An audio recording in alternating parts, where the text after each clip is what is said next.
Olá! Hoje vamos começar a leitura de um novo livro no projeto Ler para quem não pode ler. Um livro sugerido por uma pessoa inscrita no canal. Um clássico da literatura. Mais do que isso, talvez a obra-prima dos romances nacionais. Dom Casmurro, de Machado de Assis. Este vídeo, o vídeo de apresentação do livro e o início da leitura, será dividido em 3 partes. Nesta primeira parte, falarei um pouco sobre Machado de Assis, o autor do livro. Na segunda parte, farei a leitura dos 3 primeiros capítulos. E na última parte, farei um comentário e uma análise literária sobre os 3 capítulos lidos. Então, pessoal, o vídeo acabou ficando um pouco mais longo do que eu pretendia. Então, não será dividido em 3 partes do mesmo vídeo, será dividido em 2 vídeos diferentes, sendo a primeira parte essa falando sobre o Machado de Assis, a segunda parte e a terceira parte um vídeo separado, que é quando eu vou ler os 3 primeiros capítulos e fazer a análise literária deles, ok? Acabei me empolgando. Então vamos lá. Vamos falar um pouco sobre Machado de Assis. E olha, é difícil falar um pouco só sobre Machado de Assis. Machado de Assis, ou o Bruxo do Velho Cosme, como ele ficou conhecido, é o maior nome da literatura brasileira. Alguns dizem que é o maior romancista da língua portuguesa, independente de que país for. Ele era polígrafo, ou seja, escreveu vários gêneros literários. Foi poeta, cronista, contista, jornalista, folhetinista, romancista, dramaturgo e crítico literário. Sua obra é atemporal. Os questionamentos e as críticas que ele fazia, vocês vão ver que continuam muito atuais. Nascido no Morro do Livramento, em uma casa que seus pais moravam de favor, filho de um pintor e uma lavadeira, era de família bem pobre. Negro, livre, em um país racista e ainda escravista naquela época, seus avós paternos haviam sido escravos alforriados. Era doente fisicamente em vários aspectos. Epilético, asmático, era gago e ficou órfão de mãe aos 10 anos de idade, uma perda que o tocou muito. Não tinha recursos para estudar e não conseguiu fazer um ensino regular, até porque naquela época isso era privilégio de poucas pessoas. Mas tinha gana de aprender. Seu pai e sua mãe eram alfabetizados, o que era uma raridade para a época, e provavelmente foi em casa que ele aprendeu as primeiras letras. Frequentou as bibliotecas que podia, inclusive a da senhoria, que deixava eles morarem de favor na propriedade. Além disso, era autodidata e estava sempre disposto a aprender com tudo e todos ao seu redor.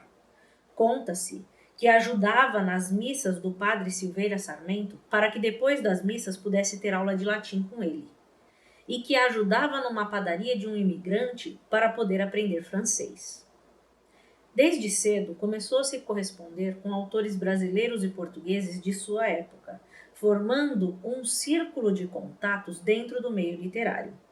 Por conta disso, ficou conhecido das pessoas letradas da época e, aos 17 anos, foi contratado como aprendiz de tipógrafo e revisor de imprensa da Imprensa Nacional, onde conheceu pessoalmente, passou a ser protegido, ajudado e, de certa maneira, apadrinhado na literatura por Manuel Antônio de Almeida, o autor de Memórias de um Sargento de Milícias.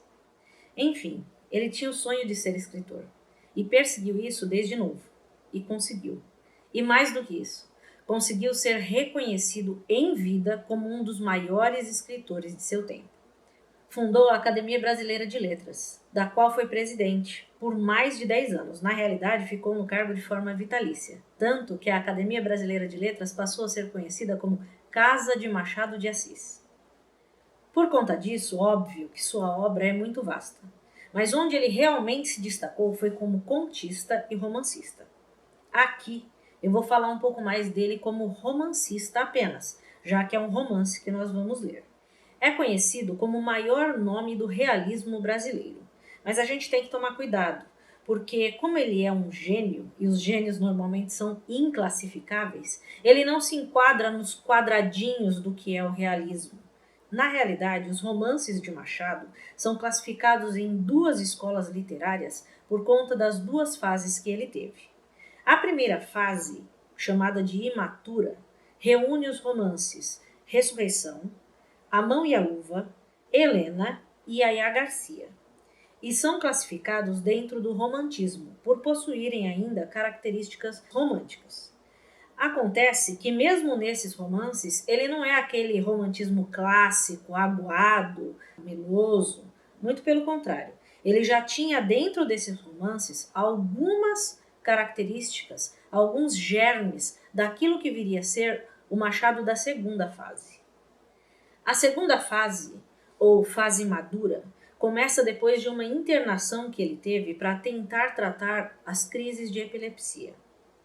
Não existe consenso se foi a internação ou se alguma outra coisa aconteceu, mas após este período, a escrita de Machado muda. E essa segunda fase, sim, é chamada de realista. Começa com a obra Memórias Póstumas de Brás Cubas, que foi uma revolução para a época, tanto que é essa obra que marca o início do realismo no Brasil. E segue com Quincas Borba, Dom Casmurro, Esaú e Jacó e Memorial de Aires. Essas duas últimas, alguns autores colocam como uma terceira fase ainda. A obra-prima, o best-seller de Machado de Assis, é Dom Casmurro. Embora haja controvérsias, há pessoas que consideram Memórias Póstumas de Brás Cubas paro a paro com Dom Casmurro.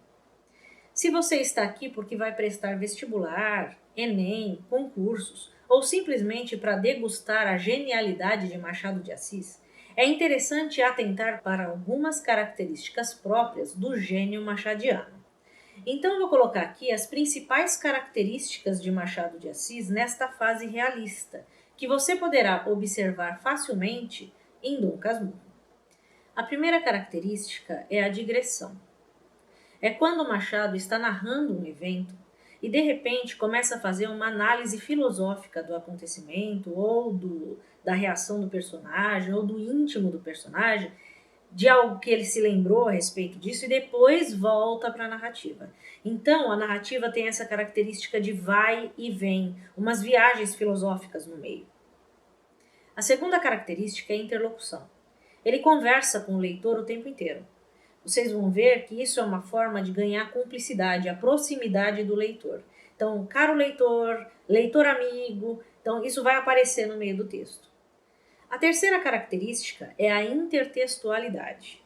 Há diálogo com outras obras literárias, com outros textos, seja citando livros, fazendo referência às obras, colocando trechos. Nós vamos ver, por exemplo, em Dom Casmurro, Machado conversar muito com Shakespeare. Logo nos primeiros capítulos que eu vou ler, vocês verão ele conversar com Cícero, com Goethe. Enfim, a bagagem de leitura dele era muito grande. E isso permitia a ele dialogar com esses grandes clássicos da literatura universal. A próxima característica é a metalinguagem. Machado de Assis, no meio do ato de escrever, reflete e fala sobre o ato de escrever. Outra característica interessante em Machado e que torna ele bastante atual na realidade são os capítulos curtos e as frases curtas, como se fossem pequenos twitters, entenderam? Tem capítulo do Machado que leva um parágrafo, 2 parágrafos, um pedacinho de uma página. Isso para a época foi uma inovação enorme, porque no romantismo, a escola anterior, eles costumavam escrever capítulos de 10, 20 páginas. Machado vai ser, de certa maneira, objetivo na escrita. Não na mente, mas na escrita. Uma escrita direta. Uma característica própria de Machado, que não é uma característica realista, lembra que eu falei que ele não se enquadra no quadradinho da escola literária do realismo? É que ele narra em primeira pessoa esses romances. Isso nos possibilita uma visão parcial dos acontecimentos, porque afinal nós estamos vendo através dos olhos de alguém. Além disso, ele usa uma linguagem ambígua, o que permite várias interpretações. Esse, aliás, vai ser um aspecto bastante fácil de perceber dentro de Dom Casmurro. Outra característica é o tempo psicológico, o tempo da obra. O tempo em que os eventos acontecem é o da memória do narrador, não necessariamente na forma ou na cronologia em que eles aconteceram, mas como o narrador vai se lembrando deles. Outra característica é a crítica social. Está presente principalmente na forma de ironia e humor. Mas cuidado, esse humor não quer dizer piada para dar risada, não. É humor negro. Não é para ser engraçado, é para ser sarcástico. É uma forma debochada de falar da sociedade da época. Por isso que eu falei, é uma crítica social. Outra característica é o ceticismo e o pessimismo. Os autores sempre são pessimistas, duvidam do ser humano, estão ali para expor os podres da sociedade e da psique humana. Para eles, o homem não tem jeito. A sociedade é corrupta e sempre vai ser assim.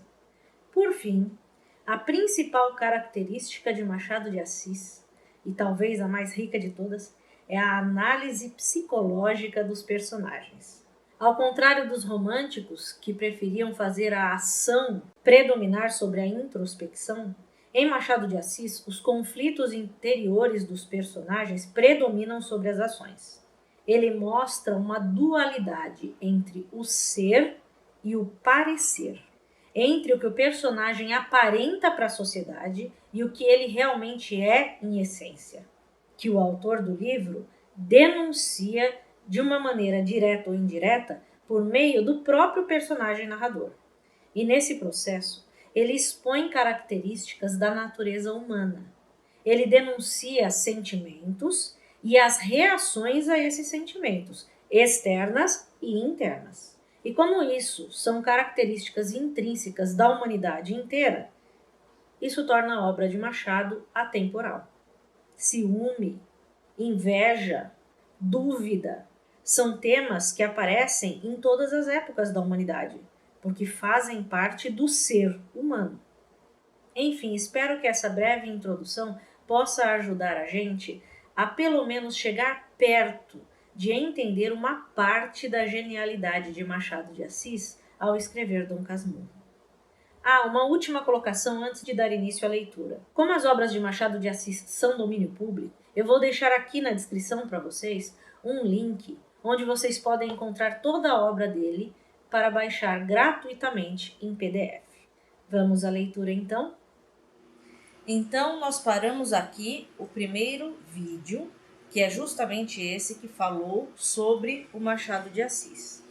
Para vocês acompanharem o início da leitura de Dom Casmurro e a análise literária dos 3 primeiros capítulos, assistam o vídeo que será postado a seguir. Até lá!